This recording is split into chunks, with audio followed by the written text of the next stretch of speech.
Cerca de 300 armas de fogo foram destruídas hoje pelo Exército Brasileiro. Foi lá no 25º Batalhão de Caçadores, armas que estavam anexadas a processos criminais. A repórter Gorete Santos esteve lá no 25º BC e traz mais informações para a gente. Gorete, como é que foi esse processo de destruição lá? Boa tarde. Boa tarde novamente, Thiago, a você e a todos que acompanham o Jornal do Piauí. Na verdade, é uma pré-destruição, como o próprio Exército define. É um processo que é feito aqui em Teresina e, posteriormente, todas essas armas elas são enviadas para Fortaleza, onde vão ser incineradas. Como você falou, são armas que resultam de processos criminais, armas que são apreendidas em diversas ocorrências pelas polícias e que cabe ao Exército essa destruição. Anteriormente, elas ficam, claro, sob a custódia da Justiça, no depósito do Tribunal de Justiça, que tem repassado com maior regularidade essas armas ao Exército. A gente acompanhou esse trabalho hoje pela manhã e o que você vê a partir de agora. Todas as armas trazidas pelo Tribunal de Justiça ao Exército foram usadas em ações criminosas e apreendidas pelas polícias. Desde que a lei do desarmamento foi criada há 14 anos, cerca de 30 mil armas já foram destruídas no quartel do 25BC. Nessa manhã, foram entregues 267, a maioria revólveres calibre 38 e pistolas 380. Mas há também armas longas, como essa submetralhadora 9mm. Segundo o comandante do 25º Batalhão de Caçadores, até a destruição definitiva, o armamento passa por 2 etapas. Nessa primeira fase, nós recebemos essas armas aqui no batalhão, fazemos uma conferência de dados numéricos, característica dessa arma, e antes de guardarmos em nossas reservas de armamento, nós fazemos uma pré-destruição. Nós danificamos de forma que elas não possam ser utilizadas. E aguardamos uma ordem do nosso comando, o comando da 10ª Região Militar, com sede em Fortaleza, para transportarmos essas armas para lá onde é feita a destruição. Antes da pré-destruição, o arsenal é conferido de acordo com o cadastro levantado pelo TJ. No quartel em Teresina, o processo é manual, preservando a identificação do material bélico.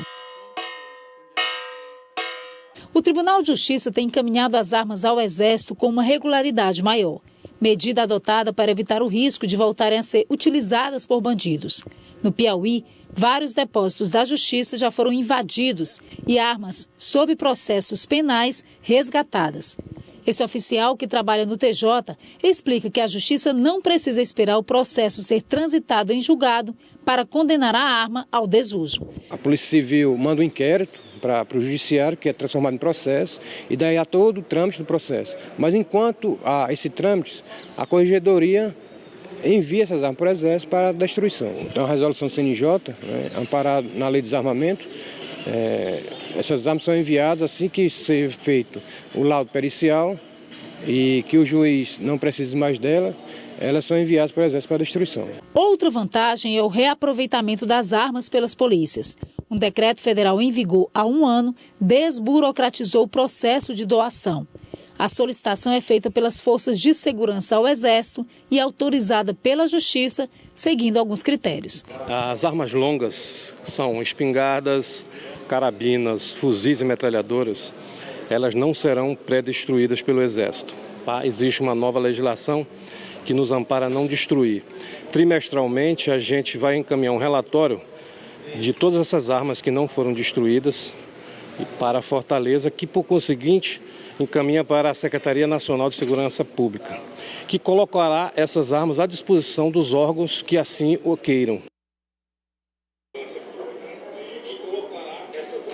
Olha, Tiago, só de janeiro a novembro deste ano, aqui na capital, foram apreendidas quase 500 armas, 471 mais precisamente. A gente vai conversar a partir de agora com a secretária estadual da Segurança, Fábio Abreu, falando a respeito desse processo. A gente vê centenas de armas destruídas. O próprio Exército colocou que só aqui em Teresina, desde a criação da lei do desarmamento, foram cerca de 30 mil armas destruídas. Muitas armas a gente vê apreendidas todos os dias na mão de bandidos e, no entanto, às vezes a gente se depara com a falta de equipamento para a Polícia Civil, para a Polícia Militar também, secretário. Essa lei, de fato, ela trouxe uma desburocratização como se previa?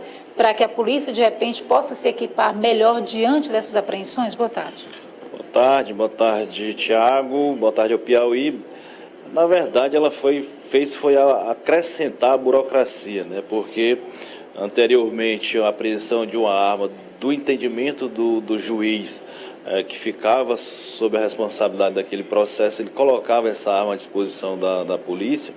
Agora ela tem esse procedimento aí que foi falado pelo oficial do Exército, toda uma avaliação por parte do Exército para depois encaminhar para a Senasp encaminhar essa resposta da solicitação nossa para o Estado. Então todo esse trâmite leva tempo e pode acontecer inclusive essa parte de destruição de armas. Porque no nosso entendimento, não somente as armas ditas longas, né? A arma de porte também, no caso da pistola, estando numa situação de perfeito estado de uso, deve ser disponibilizada para o Estado. Por exemplo, nós tivemos aí a apreensão no Estado do Paraná de mais de 70 pistolas Glock. Então é inadmissível que uma pistola daquela seja destruída, uma vez que é uma das melhores armas que nós temos e que, com toda certeza, será muito útil para a polícia. Então, é uma lei muito confusa, mal redigida. Na verdade, é um decreto, né? Eu acredito que, sendo transformado numa lei, que ele seja mais claro. Eu acho que a grande questão nesse país é a burocracia excessiva, as leis que não são muito claras, como, por exemplo, há uma proposição nossa para que não tenha esse processo todo para se destruir uma arma, que ela seja destruída logo lá na perícia. Essa que é a grande questão, é que essa arma vai para o Tribunal de Justiça, permanece num depósito, depois vai para o Exército, é destruída parcialmente, depois deslocada para Fortaleza, enquanto que ela poderia ter sido destruída logo após a perícia. Então essa é a nossa ideia. Foi isso que eu coloquei como proposta de emenda até a própria Constituição, para que a gente tenha essa agilidade, seja na destruição, seja no próprio emprego para o policial. Eu acho que não nada óbvio do próprio juiz que pegou aquele flagrante, que tem uma arma, que dali ele já dê a decisão em função da lei para que aquela arma seja disponível para o policial, que é o que realmente precisa, principalmente nas apreensões de fuzis e metralhadores que nós temos aqui no nosso estado, que precisamos para que essas armas sejam utilizadas pelo Estado contra esses indivíduos que usam essas armas normalmente para estourar bancos ou carros fortes. O Tiago tem uma pergunta. Pois não, Tiago? Isso, Coragem. Queria saber do secretário, quer dizer que um ano depois da lei entrar em vigor, já está valendo, o estado do Piauí ainda não se beneficiou dela. Nenhuma arma que estava em poder de criminosos passou para o lado da polícia. É isso?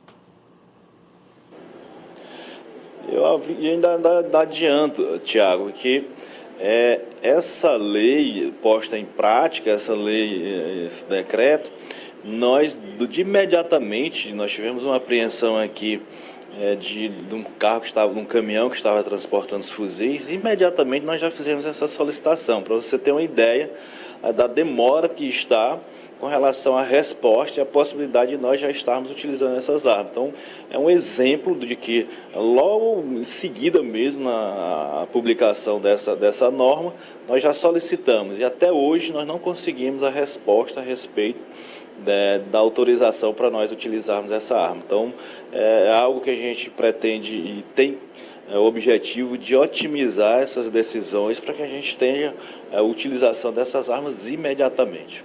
Inclusive, um capitão lá do Tribunal de Justiça, capitão Miller, que é responsável por esse setor de destruição das armas, ele colocava a questão da preocupação hoje do Tribunal de Justiça de, inclusive, encaminhar essas armas com uma regularidade maior para o Exército, em virtude de várias ações que a gente já viu acontecer aqui no estado do Piauí, que é invasão de fórum para resgate de armas pelos bandidos. Essa lei, de certa forma, também pode trazer um reforço para evitar esse risco iminente. Sem dúvida, né? Agora tem uma parte dessas armas que não tem interesse para a polícia militar. Revólver, por exemplo, nós já abolimos da nossa carga de armamento. Então é algo que tem que ser destruído. E a destruição tem que ser imediata. Eu acho que essa parte, houve uma determinação pelo presidente do tribunal de centralizar essas armas, os fóruns dos municípios não tem mais aqueles depósitos de arma, é temporário, há um fórum central, um depósito central que traz todas essas armas. Mas mesmo assim ainda é um risco de haver a subtração dessa arma e ela retornar para as ruas. O objetivo da destruição é exatamente esse, é evitar que essa arma seja reutilizada pela criminalidade. E com a destruição dela o mais rápido possível, nós não temos nenhuma dúvida de que é algo que vai definitivamente impossibilitar o indivíduo de furtar essa arma, de roubar ou de alguém desviar e que retorne às mãos dos criminosos. Então, eu acho que nós precisamos e vamos estar também trabalhando nesse sentido de criar uma lei mais clara e mais específica.